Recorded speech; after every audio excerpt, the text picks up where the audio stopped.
Gospel Topics Essays, Joseph Smith's Teachings about Priesthood, Temple, and Women. In this series, I will thoroughly examine the Gospel Topics essays published on the official LDS Church website.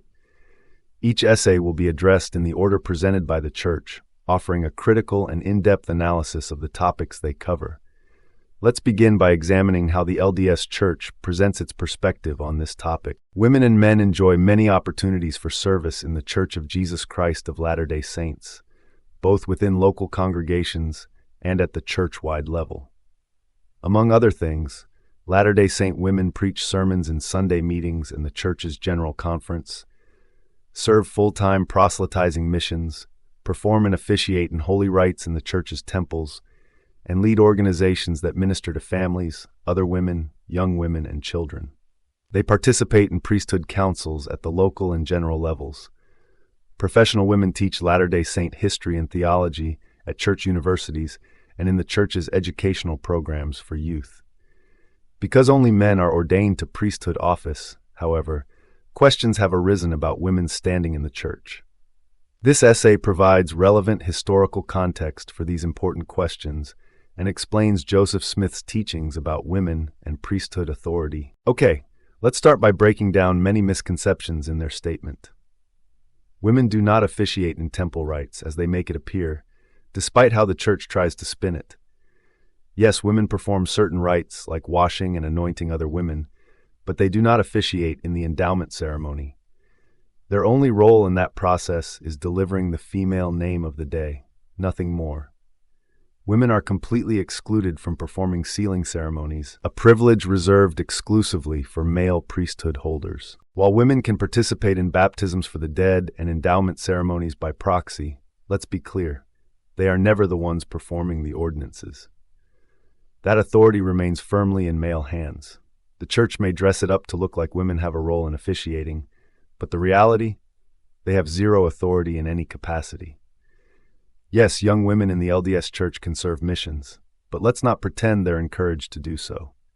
In reality, they're pushed toward marriage instead, with constant pressure to find a returned missionary husband and start having children immediately.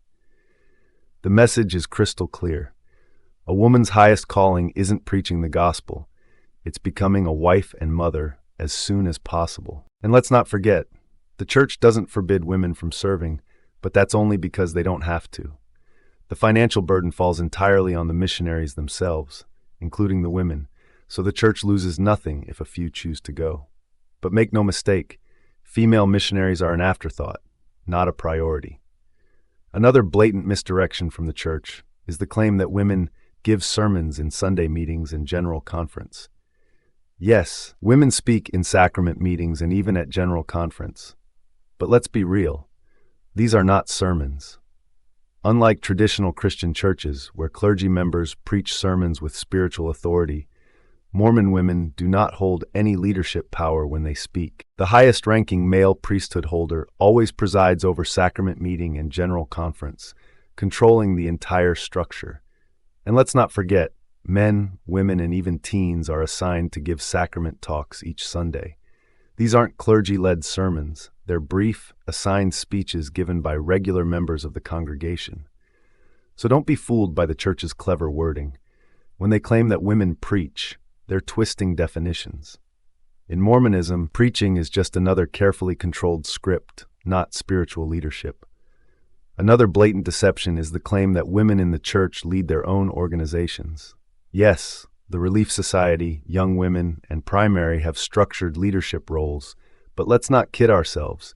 These groups are not independent. At the local level, women's organizations are entirely under the authority of the bishop and stake presidency, all men. At the highest levels, they answer directly to the Quorum of the 12 and the First Presidency, again all men. Women in the Church do not run their own organizations. They operate under male control at every step. The Church loves to parade women in so-called leadership roles, but the reality, they hold no real power. Every decision, every policy, every directive, all approved and overseen by men. While LDS women sit in the room for some priesthood councils, their roles are limited to input, not leadership. Every council, whether at the ward, stake, or general level, remains under the absolute authority of male priesthood holders. Women's presence in these meetings is largely advisory. They can offer input, but they do not authorize or direct priesthood matters. The Church proceeds with the following. The restoration of priesthood authority through the prophet Joseph Smith is a fundamental doctrine of the Church of Jesus Christ of Latter-day Saints. Early in his ministry, Joseph Smith received priesthood authority from heavenly messengers. With that authority, he organized the church, conferred priesthood upon other men, and ordained them to offices in the priesthood. By this same authority, Joseph Smith organized the Relief Society as part of the structure of the church, which formally defined and authorized a major aspect of women's ministry. All this was done to prepare the saints to participate in the ordinances of the temple, which were introduced soon after the founding of the Relief Society. At the time of his death, the revelatory vision imparted to Joseph Smith was securely in place. Women and men could receive and administer sacred priesthood ordinances in holy temples, which would help prepare them to enter the presence of God one day. Let's be absolutely clear. The temple rites being referenced here were directly taken from the Freemasons within weeks of Joseph Smith being raised to the third degree of Freemasonry in 1842.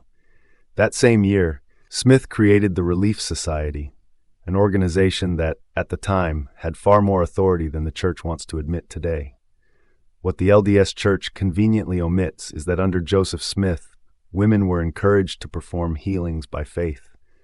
Women in the early church acted under priesthood authority, and Smith himself described the Relief Society as part of the priesthood, though, of course, he made sure they weren't holders of it the same way as men. Don't take my word for it. Joseph Smith himself told the Nauvoo Relief Society there could be no evil in it if God gave his sanction by healing. If the sisters should have faith to heal the sick, let all hold their tongues. So what changed? Today, priesthood healings are strictly controlled. They are the exclusive right of male priesthood holders, starting at just 16 years old. Women, completely stripped of this power. What was once an accepted and encouraged practice among faithful Latter-day Saint women was officially shut down by 1946. Why? Why did the Church silence its women? What was so dangerous about allowing them to exercise faith in healing as Joseph Smith himself had endorsed? The answer is clear. The Church systematically erased any trace of women having real spiritual authority, tightening its grip on priesthood power and ensuring it remained exclusively male-controlled. Once again, women did officiate in the Nauvoo Temple, but just as today, their roles were never equal to those of men. Now that we've ripped apart the Church's opening 2 paragraphs, let's dive into the real substance, the meat and honey of this discussion. Part 1. Early Latter-day Saint understandings of priesthood. Let's tear into the Church's first set of claims. The restoration of priesthood authority came at a time of intense religious excitement in the United States. This excitement was driven in part by questions about divine authority, who had it, how it was obtained, and whether it was necessary. In the early 19th century, most Christians believed that the authority to act in God's name had remained on the earth since the time of Jesus' mortal ministry. Joseph Smith taught that Christ's priesthood was lost after the deaths of the ancient apostles and had been newly restored through angelic ministration. Even so, many Latter-day Saints initially understood the concept of priesthood largely in terms common for the day. In 1830s America, the word priesthood was defined as the office or character of a priest, and the order of men set apart for sacred offices, identifying priesthood with religious office and the men who held it. Early Latter-day Saints likewise thought of priesthood primarily in terms of ordination to ecclesiastical office and authority to preach and perform religious rites. As in most other Christian denominations during this era, Latter-day Saint men alone held priesthood offices, served formal proselytizing missions, and performed ordinances like baptism and blessing the sacrament of the Lord's Supper. Now, let's break this down because there are several glaring issues that demand our attention. First off, let's shut this nonsense down right now. While there was plenty of religious excitement in the 19th century, the idea that most Christians believed authority had remained unbroken since Jesus' time is pure fiction. That's just another convenient LDS rewrite of history. The reality? Most Protestants, the overwhelming majority in early 19th century America, flat out rejected apostolic succession. They didn't buy into the Catholic or Orthodox claims that authority had been passed down through an unbroken priesthood. Instead, they believed the Bible alone was the ultimate source of authority, not some supposed divine priesthood lineage. In fact, they saw the Catholic and Orthodox churches as corrupt institutions, twisting Scripture to justify their power. Then there were groups like the Stone Campbell movement, Disciples of Christ, and early Methodists who believed Christianity had gone off the rails and needed a return to its original teachings. But even they never claimed authority had been completely wiped from the earth. They believed the Bible was more than enough to guide believers. And then along comes Joseph Smith, taking it to a whole new level, declaring that all authority had been lost and that it needed to be magically restored through angelic ordination. So let's be real. The LDS Church isn't just stretching the truth here. It's completely fabricating history. They weren't restoring some lost authority. They were inventing it from scratch. The church continues with, unlike those in many other churches, Latter-day Saints extended priesthood ordination broadly to laymen, as directed by revelation.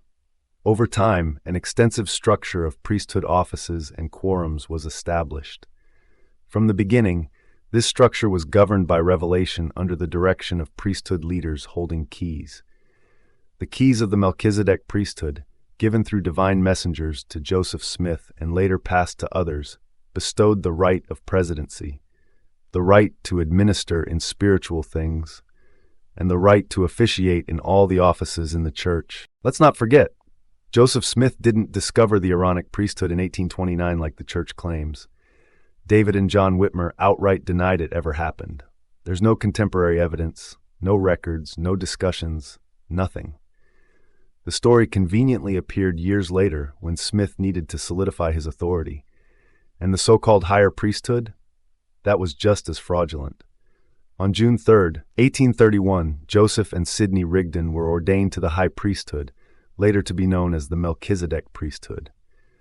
Though didn't Joseph receive this priesthood from Peter, James, and John, alongside Oliver Cowdery back in 1829?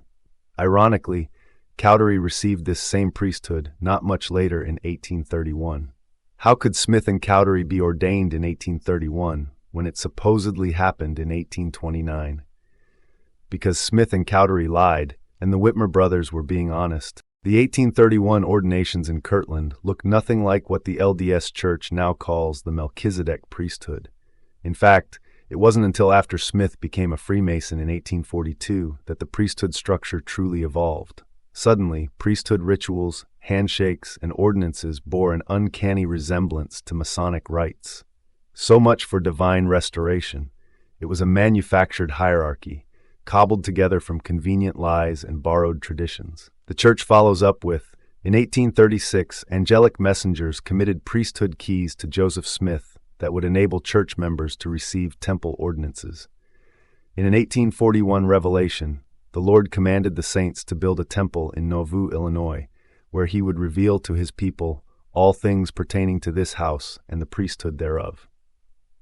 The culminating ordinances of the priesthood were to be found in the temple and would help prepare men and women to enter into God's presence. Let's get one thing straight. There were no baptisms for the dead, no endowments, and no sealing ordinances in 1836.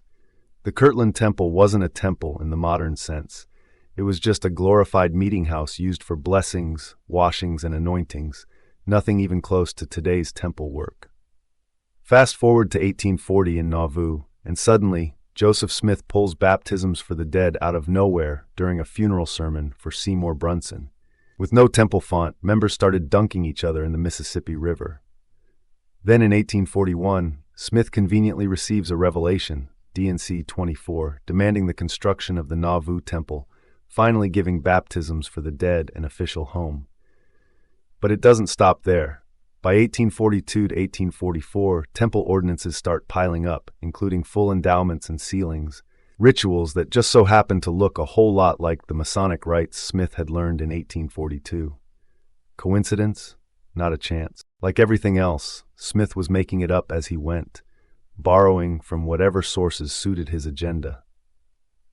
The church states, Latter-day Saint women in the church's earliest years, like women elsewhere, participated actively in their new religious community.